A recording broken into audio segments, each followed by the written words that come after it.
Hi guys, welcome back to my channel. This is Jennifer.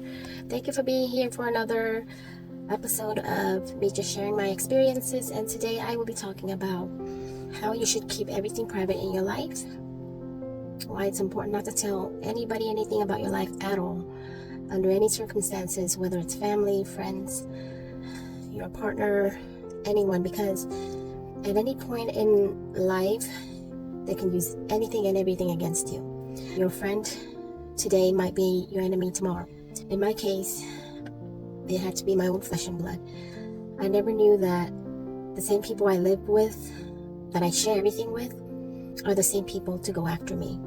When I was fully accomplished, when I had everything going on, bought a house, high-paying job, wanted to do something else to further feel more accomplished, more achievable, in order to help the family, give me more time to spend with my son.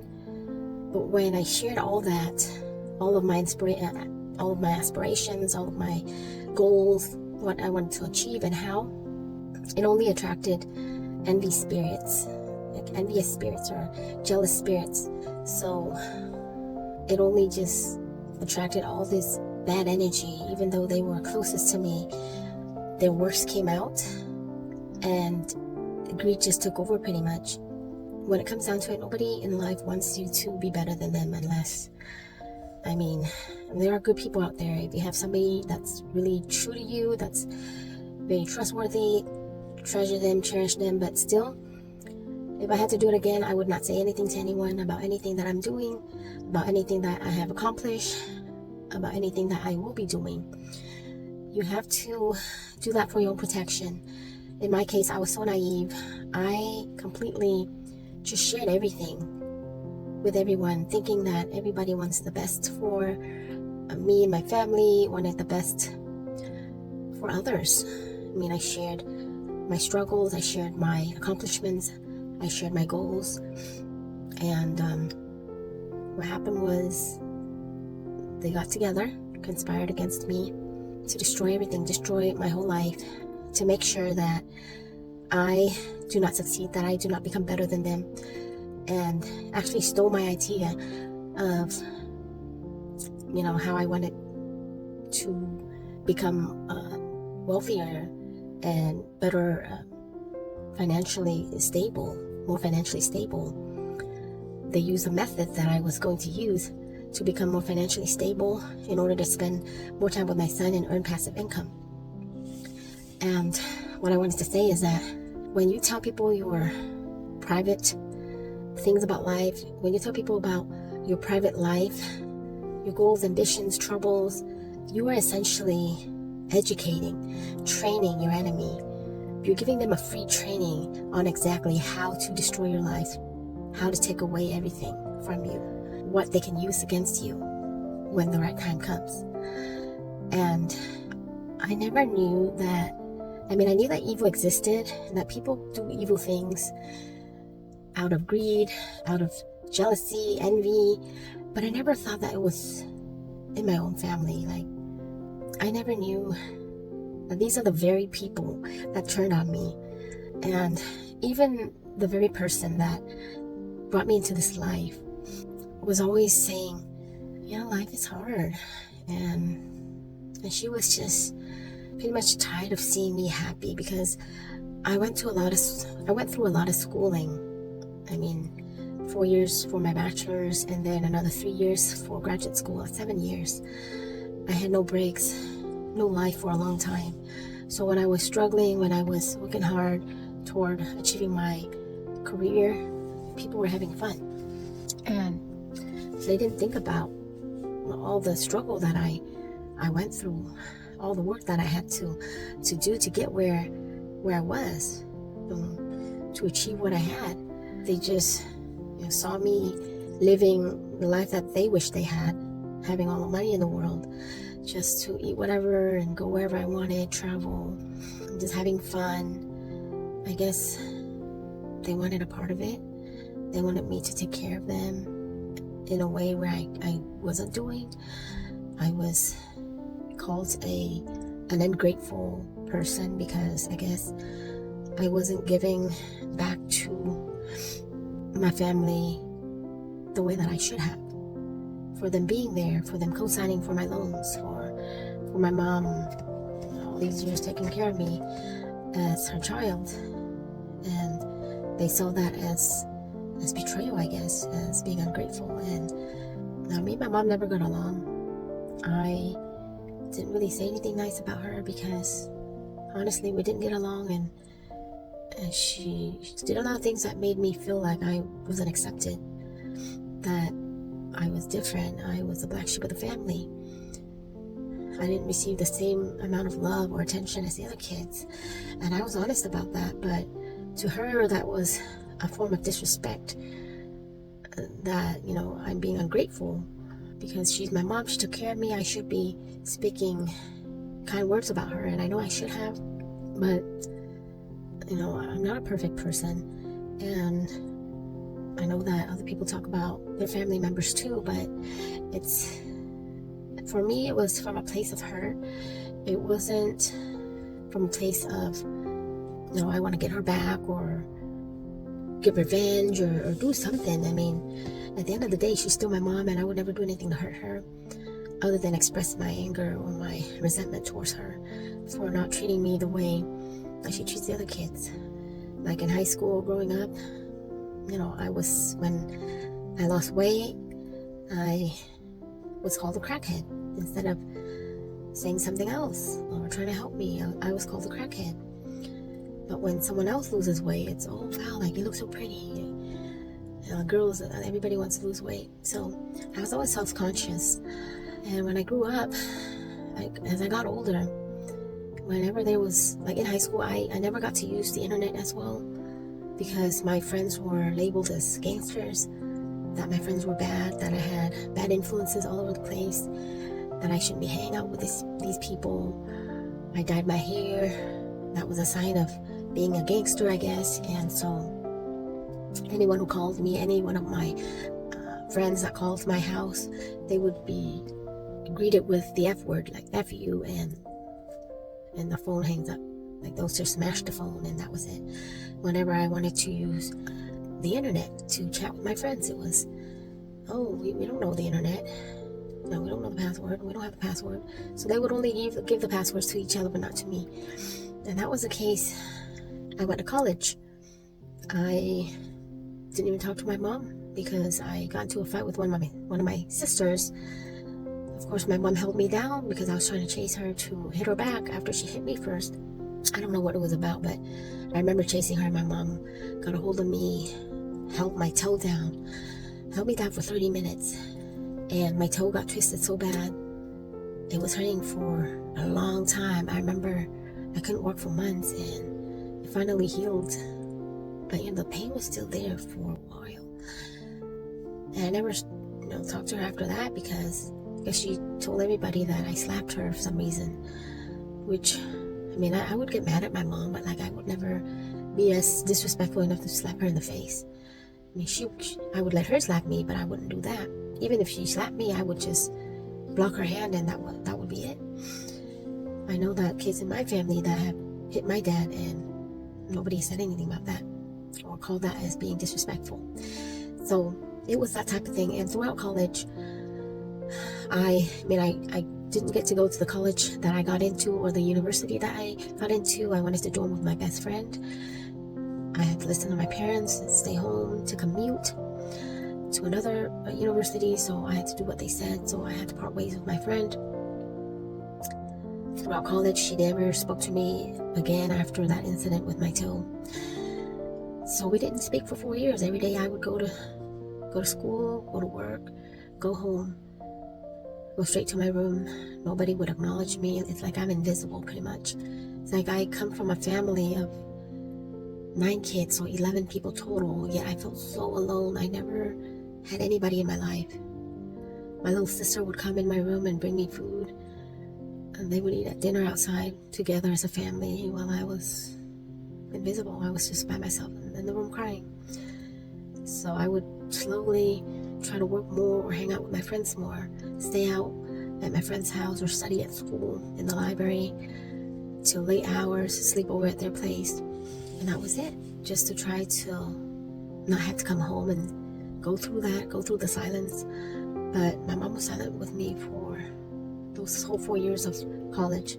Got out of college, I didn't know what to do. So I finally went to school and graduated 3 years later with my graduate degree, making six-digit figures and making six figures.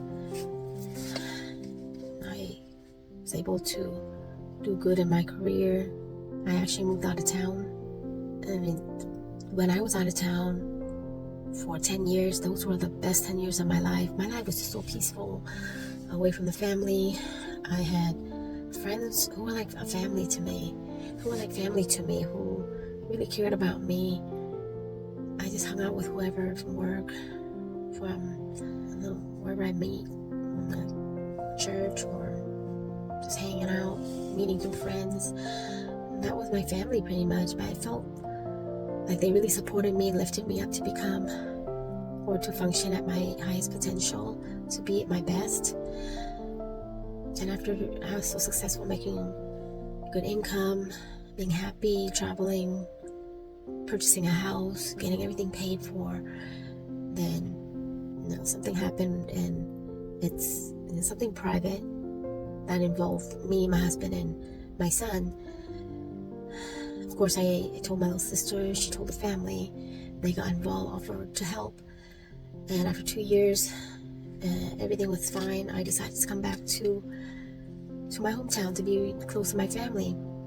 Within a year, this whole year, as soon as I came back, this whole year, of course, I was confronted with my past. And every time I interacted with my family, I didn't know that they were plotting against me this whole time. And I always had it in my head. I'm like, I would share this with my little sister and say like, gosh, I just hope, Mom and our older sisters would just live their lives, because then she will tell me stuff and that they talk about how they talk about me, and so that got me mad, and I would say bad stuff about them just out of anger, but nothing else really, not just to like take revenge or anything like that, because I'm doing well. I have nothing to gain from hurting them or from doing something bad to them, getting revenge. Like, what for? At the end of the day, they're still my family. But the thing was, every time that I revealed these things to her, I didn't know that they were plotting against me this whole time. So I was tricked into saying stuff about certain people, and then these very things that I said were being exposed to the world to portray me as a bad person, pretty much. So always be aware of who you're dealing with, who you're sharing your stories with, who you're sharing your life with, who you're confiding in, because they might be conspiring against you and using this as evidence against you, to turn people against you as they gather and as they try to gain more people against you, pretty much.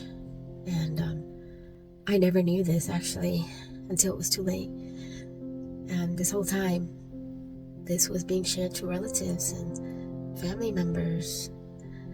And I told them all about people that I had issues with, or people I didn't get along or didn't like me for who I am, or we just didn't click, or they did something bad to me and I stopped hanging out with them. Those people were actually, reached out by them. So they actually contacted these people who they know that has issues with me, or I've had issues with in the past, or I no longer want to associate with because they were not good for my life. They were not healthy for my life and my family, and that's why I stopped hanging out with them. But these people were recruited as witnesses, regarding me as a bad person, as witnesses to me being a bad person, a bad friend, an evil person that needed to be destroyed, that needed to be distinguished from this earth, pretty much, and to show no mercy towards me because I truly deserved it. And this is what they use to convince society that I'm truly an evil person that needs to that needs to be destroyed without mercy. Even people at church, they called it God's wrath. So my mom, my family, when I bought the house down here, when I moved down here back home, I purchased a house. I actually asked my mom to come and live with me because I was like, I have my son with me, and I wanted my mom to come live with me because she could help me with my son a little bit. I could help her with some income, and it'd be a nice exchange, and it'd be nice for us to make amends, build our relationship again. And I could take her on vacations and things like that, but she actually refused to come live with me, and instead she told my brother that she didn't want to be here when God unleashes his wrath upon me. So that she didn't want to be here because they already knew that they were planning this so-called God's wrath against me with the army of people from church, community, and everything, all my friends involved. Certain friends, I still have friends that would never do that to me, very few, but I still do. And it was just like I didn't even know that evil could exist and be so close to me. I never knew. And I think that if I had God in my life, I didn't forget about God all this time. I was trying to be ambitious and trying to accomplish and gain material wealth, that God would have allowed me to see this and prevented that from happening. But these people were out to destroy my life, pretty much. Hacked into my devices, exposed all of my videos, photos, everything. This was their attempt, and their goal was to destroy me completely, from my reputation, my image, to where I have nothing left, to where I can't function anymore in their eyes, to where a person cannot rise and have to self-destruct, pretty much.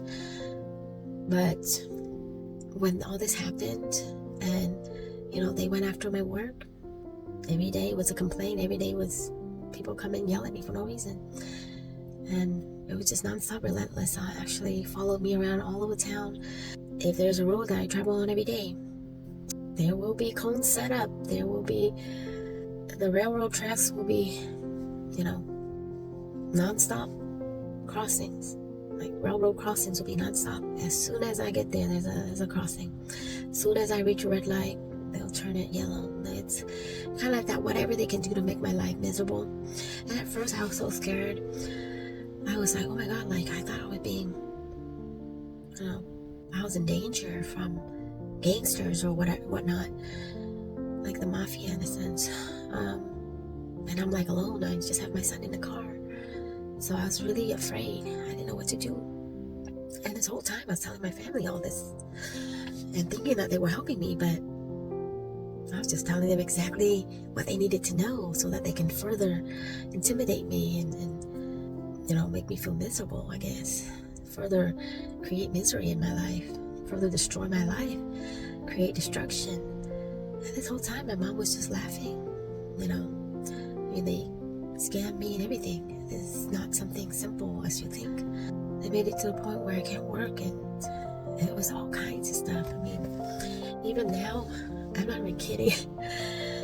Everywhere I go, sure enough, the car will be just trying to pretend to run into me, just to scare me and make me react recklessly to where I can get into a car accident or things like that. Or they'll stare at me like a stranger, would just stop the car and stare at me as if I'm a devil. But I just look back at them and smile, because that's the only thing you can do in life, is that not to be like your enemy, not to be like those that hurt you. You just have to treat them with kindness, because that's what God wants us to do. God doesn't want us to go after everybody who doesn't live according to what we think is right, because nobody's perfect. And people forget to realize that we don't have the right to go after anybody and prevent them from living a life and pursue happiness. They were trying to take away my freedom to live, the right to live, and the pursuit of happiness that everybody deserves. I've gained anxiety from this, to the point where I couldn't even work in public anymore, because it was relentless. They were like, I can see evil when as soon as they come up to me, I can feel the energy. So I know they're like, they have bad intentions, pretty much. So what I want to tell you guys is, like, be careful. It doesn't matter who. It could be your family, your blood, your flesh and blood, your partner, your best friend. It doesn't matter. Trust only God and God Himself to guide you.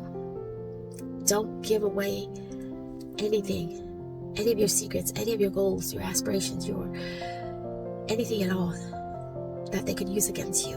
Because when it comes down to it, when people are so caught up in the superficial things in life, when their greed consumes them, when jealousy, greed consumes them, they can no longer see what's right and wrong anymore. And you might be surprised what people are willing to do in order to make you less than what they are, so they could be better than you. It's crazy. I've learned so much to the point where I used to think that in life my goal is just to be successful, to attain wealth, to have passive income. But it's like I've reached a point where it's no longer about that. It's about more of the spirituality, more of spreading my faith, and that even though I don't work and stuff, that I trust God completely to take care of me, and to know that everything's okay, and no matter what, that He will guide me. He will come up with a solution no matter what happens. It is scary times, but somehow there's always somebody that ends up lending a helping hand. I know that this is really hard to believe, but I will keep recording. I think if you want to know what a day in my life is, I will actually record, like you see what I go through. The things that I see all the time, it's like a recurring pattern, but I no longer let it bother me, because that's what the devil wants people to be, is to be afraid of them, to be afraid of their spirit.